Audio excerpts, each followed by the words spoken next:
नमस्कार, आकाशवाणी से प्रस्तुत है समाचार प्रभात।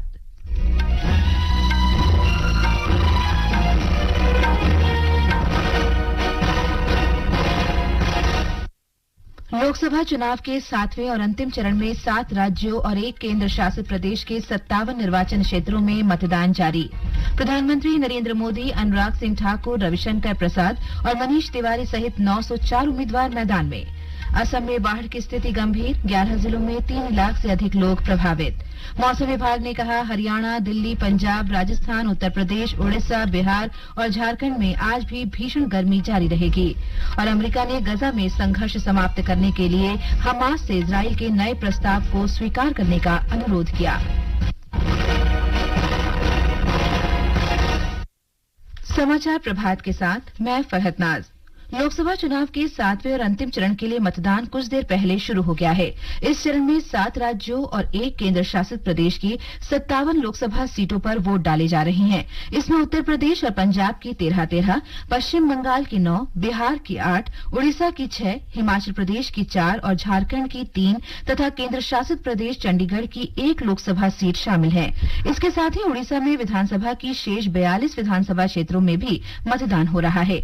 मतदान शाम 6 बजे तक चलेगा। प्रमुख उम्मीदवारों में प्रधानमंत्री और भाजपा के वरिष्ठ नेता नरेंद्र मोदी, अनुराग सिंह ठाकुर, रविशंकर प्रसाद, कांग्रेस नेता मनीष तिवारी, विक्रमादित्य सिंह, राष्ट्रीय जनता दल की मीसा भारती और तृणमूल कांग्रेस के अभिषेक बनर्जी शामिल हैं। सुचारू और पारदर्शी मतदान सुनिश्चित करने के लिए निर्वाचन आयोग ने व्यापक प्रबंध किए हैं। भीषण गर्मी को देखते हुए मतदान केंद्रों पर मतदाताओं की सुविधाओं का विशेष ध्यान रखा गया है। पहले के 6 चरणों में 486 लोकसभा सीटों पर मतदान हो चुका है। अंतिम चरण में उत्तर प्रदेश के 13 निर्वाचन क्षेत्रों में मतदान हो रहा है। वाराणसी से प्रधानमंत्री और भाजपा के वरिष्ठ नेता नरेंद्र मोदी लगातार तीसरी बार चुनाव लड़ रहे हैं। तो चलते हैं वाराणसी में मौजूद हमारे संवाददाता सुशील चंद्र तिवारी के पास। सुशील, वाराणसी की इस महत्वपूर्ण सीट पर लोगों में मतदान के लिए कैसा उत्साह है और भीषण गर्मी से बचने के लिए मतदान केंद्रों पर क्या इंतजाम किए गए हैं? देखिए फरहद, मैं इस वक्त वाराणसी के cutting memorial intermediate college polling booth जो है, मॉडल पोलिंग बूथ है, उस पर मौजूद हूँ। और यहाँ सुबह से ही, बल्कि कहें कि 6:30 बजे के आसपास बड़ी संख्या में वोटर पहुंच चुके थे। लोग गर्मी की वजह से रिस्क नहीं लेना चाहते हैं और सुबह जल्दी से जल्दी वोट डालना चाहते हैं। बड़ी संख्या में बुजुर्ग, महिलाएं ये सभी चाह रहे थे कि दिन तेज होने से, धूप तेज होने से पहले वो अपने वोट डाल जाएं।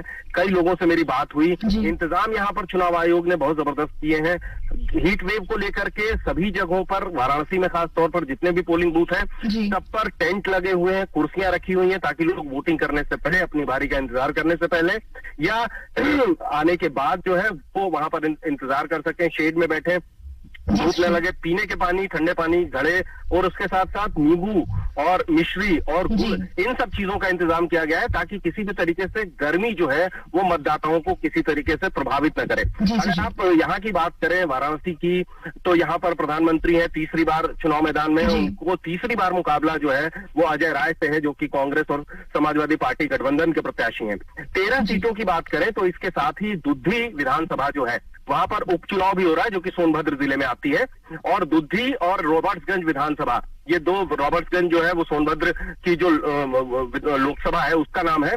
उसमें वहां पर 7 बजे से लेकर 4 बजे तक ही मतदान होगा, क्योंकि नक्सल प्रभावित क्षेत्र है।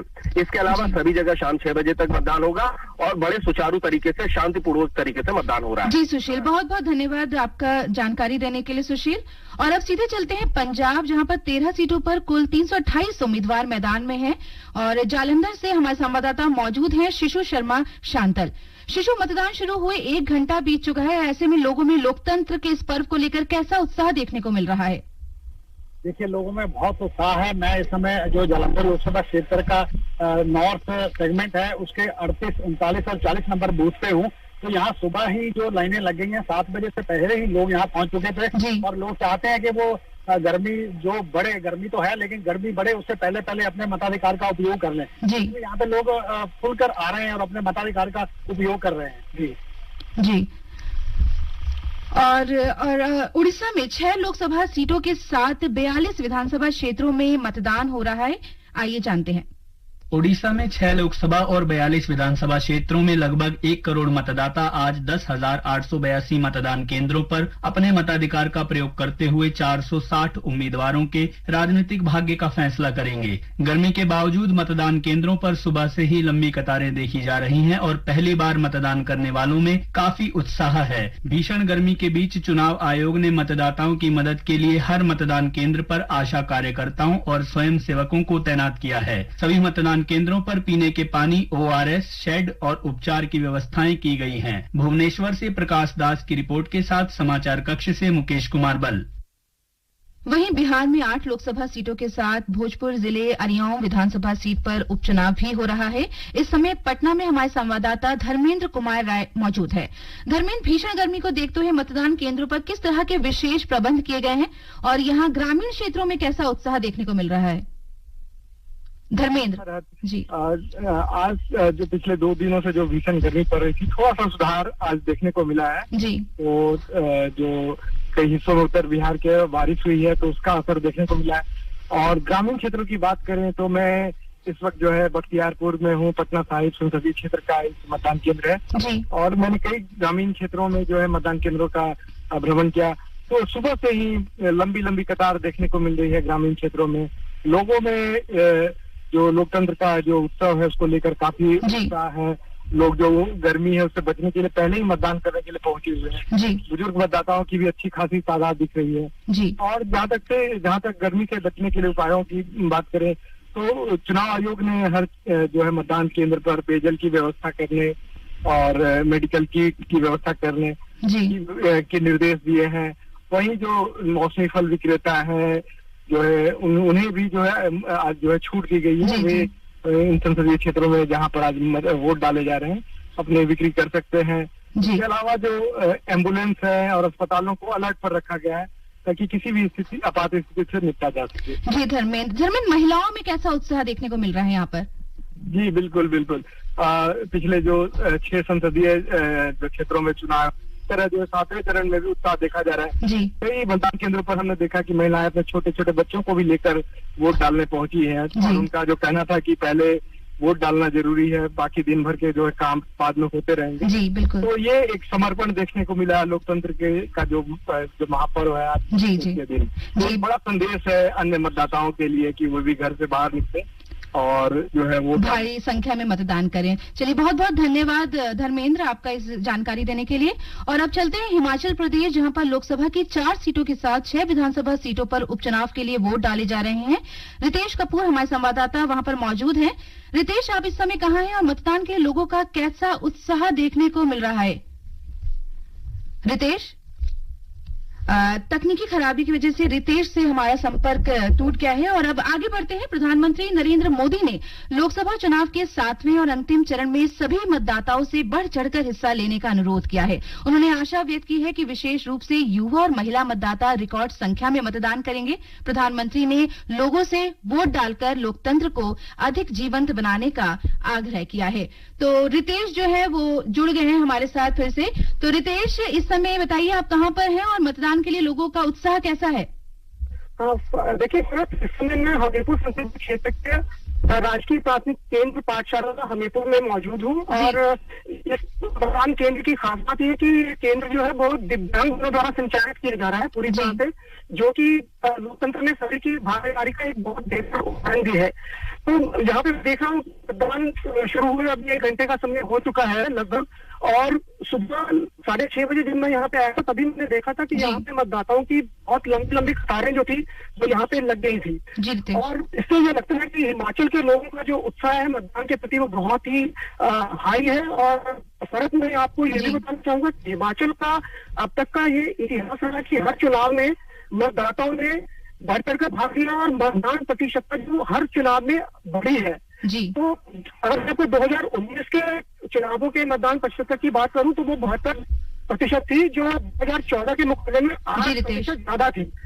और यहाँ पर उत्साह देखकर ऐसा लग रहा है कि मतदाता जो है इस बार हिमाचल में एक नया रिकॉर्ड जो है मतदान प्रतिशत को लेकर बनाएंगे और सभी रिकॉर्ड्स को तोड़ देंगे। जी बिल्कुल रितेश, और हम उम्मीद करते हैं कि आगे भी जो हमारे मतदाता हैं वो इसी तरीके से जो है वोट देते रहें और अपने मताधिकार का पूरी तरीके से इस्तेमाल करें।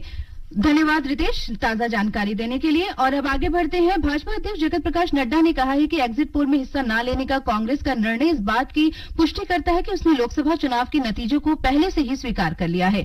उन्होंने कहा कि चुनाव जीतने पर ध्यान केंद्रित करने के बजाय कांग्रेस ने अच्छी तरह से स्थापित चुनावी प्रक्रिया को खराब करने के लिए अपमानजनक मांग करते हुए बार बार सर्वोच्च न्यायालय का दरवाजा खटखटाया। ये समाचार आकाशवाणी से प्रसारित किए जा रहे हैं।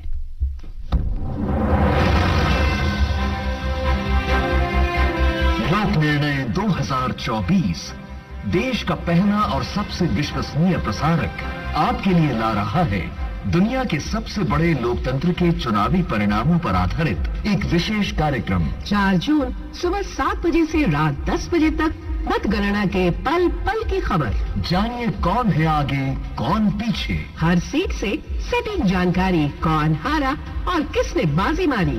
देश की करोड़ों जनता का क्या है निर्णय। आकाशवाणी गोल्ड और अन्य आकाशवाणी चैनलों पर सुनिए लोक निर्णय 2024।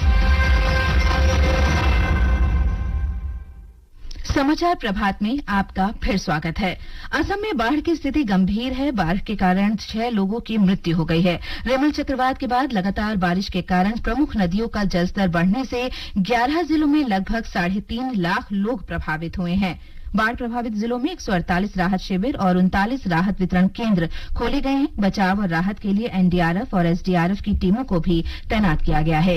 मौसम विभाग ने अगले 2 दिनों में देश के उत्तर पश्चिमी, मध्य और पूर्वी हिस्सों में जारी भीषण गर्मी से कुछ राहत मिलने का अनुमान व्यक्त किया है। इस दौरान देश में तापमान में 2 से 3 डिग्री सेल्सियस और पूर्वी भागों में 3 से 4 डिग्री सेल्सियस की कमी आ सकती है। हरियाणा, दिल्ली, पंजाब, राजस्थान, उत्तर प्रदेश, उड़ीसा, बिहार, मध्य प्रदेश, छत्तीसगढ़, उत्तराखंड, आंध्र प्रदेश और झारखंड में आज गर्मी की स्थिति जारी रहेगी। वित्त वर्ष 2023-24 में भारत की आर्थिक वृद्धि दर बढ़कर 8.2% होने का अनुमान है। इससे पहले वित्त वर्ष में सकल घरेलू उत्पाद की वृद्धि दर 7% दर्ज की गई। सांख्यिकी और कार्यक्रम कार्यान्वयन मंत्रालय के अनुसार पिछले वित्त वर्ष में स्थिर कीमतों पर आधारित सकल घरेलू उत्पाद 173 लाख करोड़ रुपए से अधिक होने का भी अनुमान है।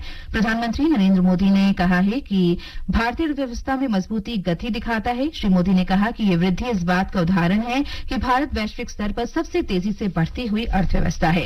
अमेरिका के राष्ट्रपति जो बाइडेन ने हमास से गजा में संघर्ष को समाप्त करने के लिए इजरायल के नए प्रस्ताव को स्वीकार करने का अनुरोध किया है। 3 हिस्सों का ये प्रस्ताव 6 सप्ताह के युद्ध विराम के साथ शुरू होगा, जिसमें इजरायली रक्षा बल गजा के आबादी वाले इलाकों से हट जाएंगे। इसके साथ मानवीय सहायता भी बढ़ेगी। साथ ही फलस्तीनी कैदियों और कुछ बंधकों की अदला बदली होगी। और अब समाचार पत्रों की सुर्खियों के साथ हैं देवेंद्र त्रिपाठी। धन्यवाद फरहत। लोकसभा चुनाव के 7वें और अंतिम चरण में आज हो रहे मतदान की खबर सभी अखबारों के पहले पन्ने पर है और हिंदुस्तान लिखता है चुनावी महायज्ञ में आज अंतिम आहुति, एग्जिट पोल पर निगाहें। वहीं कई अखबारों ने भीषण गर्मी की खबर सचित्र प्रकाशित की है। जनसत्ता लिखता है यूपी बिहार में बुखार और लू लगने से 23 चुनाव कर्मियों की मौत। राजस्थान पत्रिका ने गर्मी का उबाल शीर्षक से लिखा है नागपुर में पारा 55 डिग्री रिकॉर्ड, आईएमडी बोला सेंसर खराब। अमर उजाला की खबर है कहर बरपा रही गर्मी, 179 लोगों की लू लगने से मौत। मेजर राधिका सिंह की सेवाएं यूएन के लिए सच्ची उपलब्धि, शांति सेना में योगदान के लिए संयुक्त राष्ट्र ने की सराहना। दैनिक जागरण की खबर है देश के 150 प्रमुख जलाशयों का जलस्तर गिरकर 23% रहा। केंद्रीय जल आयोग ने जारी किए आंकड़े, मौजूदा जलस्तर में 77% की कमी। जनसत्ता की सुर्खी है मां तुझे सलाम गाते हुए मौन हुआ फौजी, लोग बजाते रहे ताली। राजस्थान पत्रिका ने साइलेंट अटैक शीर्षक से लिखा है इंदौर में योग शिविर के दौरान 73 साल के बुजुर्ग के दिल ने दिया दगा।